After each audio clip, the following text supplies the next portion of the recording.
Ladies and gentlemen, thank you very much for coming to Brit Sci Fi here at the National Space Centre. We are extremely lucky this Sunday to be joined by not only a childhood hero of mine, Mr. Gerry Anderson, but also from Thunderbirds, we do have David Graham, Matt Zimmerman, and Shane Rimmer. I think that's what's called working the crowd.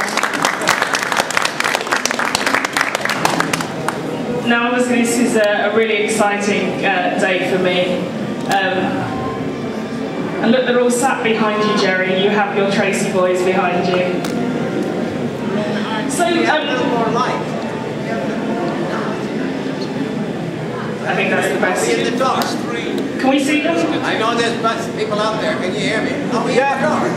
We can see you. Right, so this session is a question and answer session, ladies and gentlemen. So what I'm going to do is, we're restricted to one microphone. Great. So I'm going to pass the microphone to the guys and they're going to answer the question. So I'm going to run around the audience Annika Rice style. I don't have the jumpsuit. I wouldn't look good in it. If you have any questions, put your hand out, and I'm going to use my best projection to project the questions to make sure that everybody can hear what we're asking. So this is not about us guys, this is about you guys. So does anybody have a question for these amazing guys on the stage here? Who's going to be first? There you go, I've got one. Can I give you the microphone? Yeah. Hello. Oh God. Hello, what's your question? What went wrong? Oh, okay, just a bit of a controversial one. Really? Oh God. Okay, so the question is, what went wrong with the Thunderbirds movie? Oh, hang on, there's a laugh. Can I go to Gerry first? What movie? Thunderbirds Go is a movie with Thunderbirds in it. There's nothing wrong with that. Do you mean the live action one? Wow! How do you spell crap? It's very, very easy to tell you what went wrong. Firstly, big-headed. It was because that they didn't use me, did they? Yeah. I think that's a very succinct answer. Does that answer your question? Yeah, that answers the question. Well done. That's great. Okay, who has a question? Right in the front. We saw the modern version of Captain Scarlet. Can we see the same with Thunderbirds?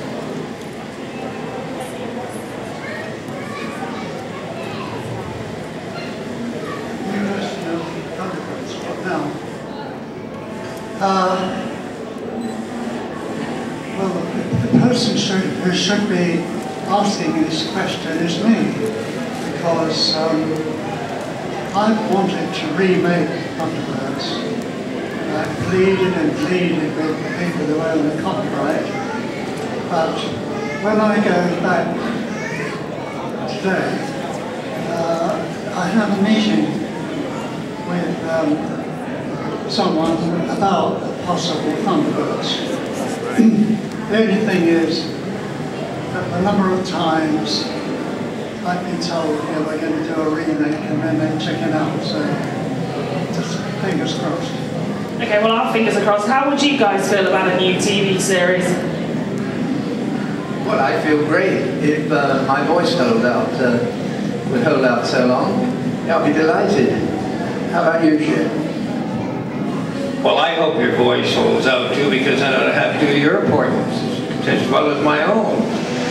No, we like, in one way or the other, we'd like Thunderbirds to continue, because we all were in with that for 30 to 40 years. It was one of the great sort of career times of our lives, and I think it worked. You know, for the most part, it was pretty good.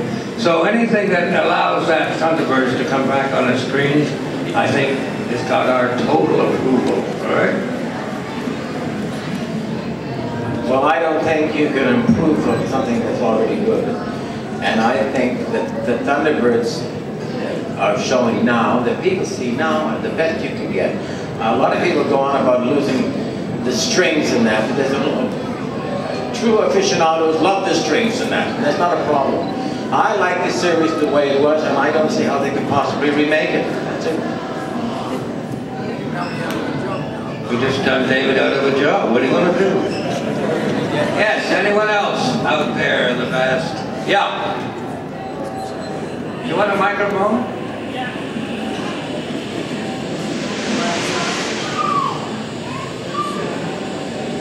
I'd like to know just how much of yourselves as individuals were in the characters that you actually did the voices for. Scripted, but how much of it was really you? I've been with them all morning. It's most of them. Oh, definitely all of me. I mean, it's a wooden actor and I'm a wooden actor. I mean, I thought I was very much Alan Tracy, and I'm quite happy with it. It gave him a certain emotional quality. Oh, God, I'm coming right up. You see, and of course we had this love affair with Tintin, you see. There is this story, they used to separate them in the studio at night, and they came in the morning, they'd be holding hands across there. So he was a little rascal, and I think so am I. No, I think I did imbue Alan with a certain savoir-faire. Go for it. I'm still gasping from your answer. I don't know what to talk about. What was the question? What did you imbue of yourself into the character? What did I imbue? Well, it's a good word. Can you say that in public? Yes. You can. Is that all right? You don't mind me using that? That's okay. Look, it's a great, I tell you what, it was, I think it was a matter of discovery. You got 5 fellas there working all the time with hopefully different kinds of voices that identify each one. They've got to be different from each other, and yet they've got to be true to the character. And over, I think, certainly over the first part of the series, that was finalized, that came into play. So we kept our own voices, and you pretty well got to know the character a little more each week. Is that right? We never got to know you, but I mean, I think that's the way it worked. It's a slow sort of saturation thing. And I think halfway over, before that, we found our voices, we found our characters, and I think it just marched on from there. Well, as regards Parker, when Gerry asked me to play the character, we went to a pub in Cookham, which was the local pub, and he said, he called the wine waiter over, and he said, I'd like you to hear this guy speak. So we called the wine waiter over, and he said, would you like to see the wine list, sir? And that was the birth of Parker. And I embroidered him a bit. But of course, shut up. But you use yourself as an actor, and being a character actor, you project yourself into your characters. As regards Brains, I thought I got him out of my head, and I gave him a bit of a stutter, because sometimes clever people talk very quickly and they can't get the words out. But all in all, it was just a great series to work on, and that's all I had to say, really. So Gerry, how much did these fine gentlemen bring to the roles, and how much did you stipulate for the characters that they played? Talking about one character or everyone? All of them. Well, first of all, dealing with Parker, I think I must have been on a trip to the moon when he told the story, first of all. The true story, folks, is that we used to go during the production to a pub locally called King's Arms, and it was owned by a woman. The pub was beautifully run, food was marvellous, and we went there for a long time, and we were always amused by the waiter, who was getting on a bit. He had his short white jacket on, and he was a little bit saucy with the ladies. I mean, I remember one occasion when I was having lunch, he was serving one of the women, served it up, and he then said, "Wouldn't Madam like a pea?" And that was the sort of thing that he used to do. And of course, the women loved it for that. But when it came to finding a voice for Parker, I was always fascinated by the way this waiter used to talk. And are you listening, David? Because you'll remember this. I asked you to go down to lunch every day for a week, and that we would pay for the lunch so that you could copy that waiter. Now, from there, that is the truth. The next truth is that obviously that formed the basis of Parker. But David obviously moulded that idea until the final voice was passed and became tremendously successful. Fantastic. There you go, pat on the back. I think that's the wrong way around. Okay, there's lots of hands going up. I'm going to go this side for a change. Hello. Oh, a Rush t-shirt. Fanboy. I was just wondering what your favourite episodes were. Oh, favourite episodes. I think we go with everybody on that one. So we'll start with you, Gerry, because on this side. What was your favourite episode of Thunderbirds? Favourite episode?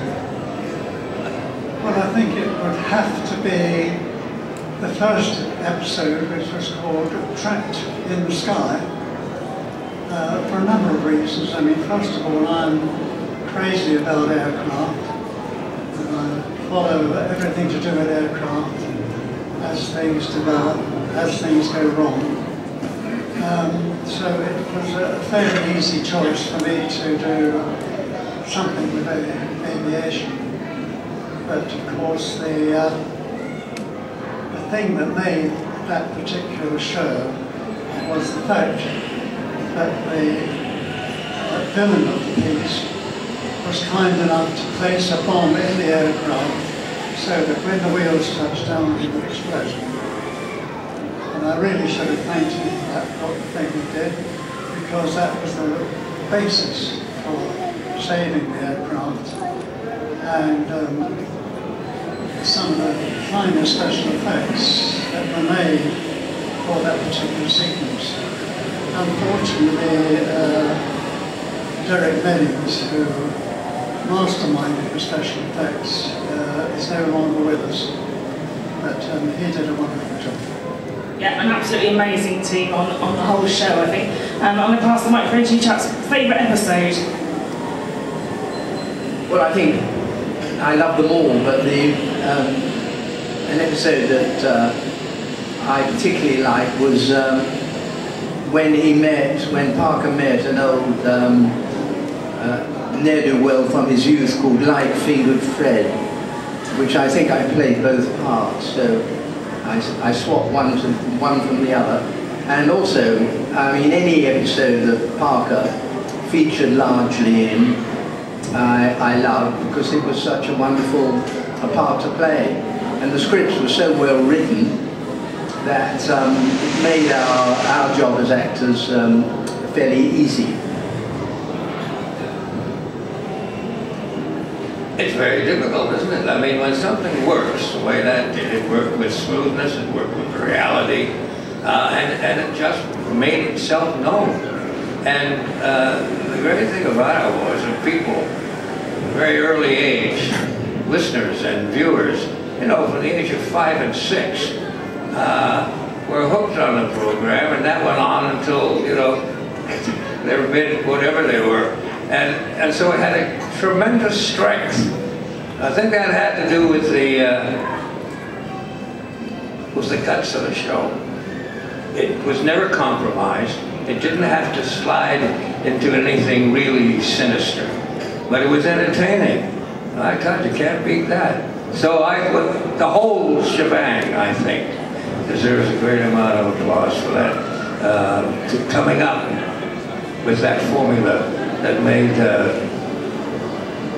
Thunderbirds one of the great attractions on British television, forever and ever.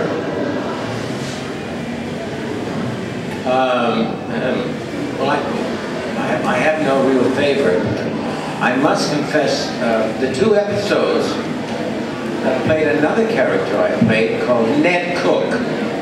I enjoyed those tremendously. I think one was Terror in New York, pretty sure, when everything was collapsing and Ned Cook ended up on stage in a wheelchair saying, "I want to thank those boys."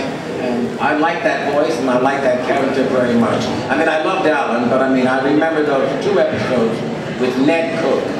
And if you check your internet, you find that Ned Cook has a website, by the way. So, thank you very much. I hope that's a family-friendly website. Yeah, that's fine. Okay, there's a question over here at the back. Which is your favourite Thunderbird vehicle? Oh, favourite Thunderbird vehicle. Has everybody seen the Thunderbird vehicles that we have on display? They're amazing. Okay, which is your favourite vehicle? My rocket ship, what do you think? I mean, God, I was 21 years old, I'm flying, I'm an astronaut. I love my rocket ship, what else? I don't know. There was also those little buggies we used to go around on, like a hover buggy or whatever it was. I remember we did an episode with crocodiles and I fell off on something. But my rocket ship, I love my rocket ship. Very fairly, I know, sorry. I love my rocket ship. What are we gonna do? Anyway, I certainly like being in the sort of vanguard of the rescue missions. I just like the look of Thunderbird 1, and it worked.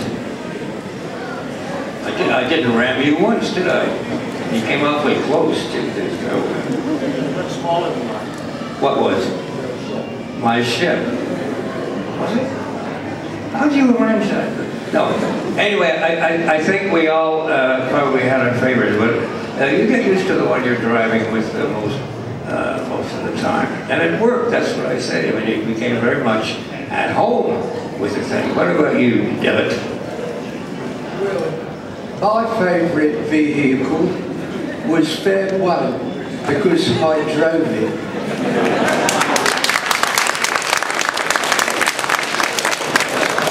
Oh, this is so surreal, it's amazing. So, which was your favourite vehicle?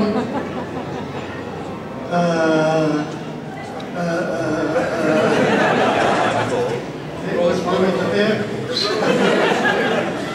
No, it was,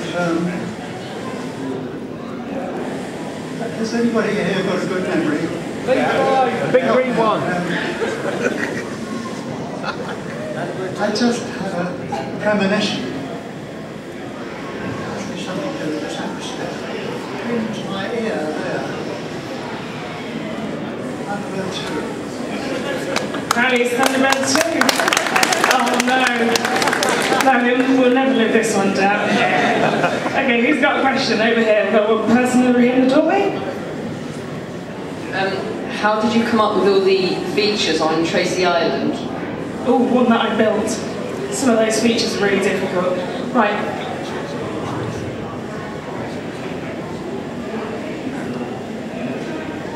Well, it's something that grew up in the early days of making the series. I always try to make my shows believable. I mean, they're totally unbelievable, but I think if they're well done, then for the short time that the audience watch, they can be taken in and believe that everything is real. Well, talking about reality, I thought while we were making the show, with all these incredible machines that could do pretty well anything, that there must be some countries in the world who would love to get the designs to use them for war purposes, not for saving life. And so we made a big ploy of safeguarding procedures in Tracy Island. So hence the way that Thunderbird 1 was launched from under the water, so that normally nobody would see that. And also the roundhouse where the rocket took out off from the centre. I've often wondered that when that Thunderbird took off and the burners were in parallel with the bedrooms just for a moment, I wanted to dive in and see all the women with their clothes burnt up. But it was a kids' show, so it'll happen when we remake it. I think that's the late night version. That's in that one. Yeah, exactly in that one. Okay, we've got time for 2 more questions, guys. So one from this side and one from this side. So anybody over there got a question? No? Anybody over here got a question? Thank you. We lost out over there now. Which is their favourite piece of music from Thunderbird by Barry Gray? Which is your favourite bit of music from Thunderbirds? Okay, shall I go to the chaps up here? Music? Oh, hang on. No? Favourite bit of music? Well, the theme. That haunts me, actually. I dream about that theme. But the Thunderbirds theme is the wonderful thing. That's all. I also like this song that Cliff Richard sang up in Thunderbirds Are Go in the film with the shadows behind it. That was wonderful. You know, I like that very much. You? I guess true. You had 2 choices, you know. Again, it's the theme. That brings you right back into the view of the program. It's really a rouser, that one by Barry Gray. I don't know how he did it. This little ivory tower out in the Isle of Wight or wherever it was. But he certainly, and now that had something to do with his love of the program, of the show, and the characters in it. And that music zinged right in it. Everybody was with it. Well, I can only agree with what my dear friends have said. I mean, Barry Gray was a genius, and he composed a lot of work for Gerry, but I think the ultimate was the theme song from Thunderbirds, you know, especially with the intro, a fantastic intro which set off every episode. So, thanks Barry, wherever you are. Okay, one last question then. Who's got one more question? Oh, okay, over here. Hello. I want to ask Parker, what was it like recording a single and going in the studio, and did it make you a big musical superstar? And you know. Oh, did fame go to Parker's head? I think is the question. No, it didn't. Because I'm a modest blue. No, it was great. You're referring to the record I made with Lady Penelope, are you? Parker, well done. No, it was great. I really enjoyed it.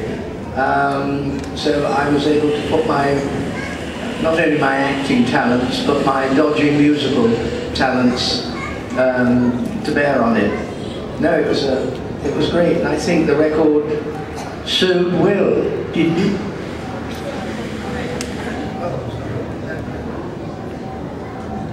Okay, ladies and gentlemen, that's all the questions that we have time for in the Q&A. Obviously, our guests are with us here this afternoon. They are signing autographs on the table over there.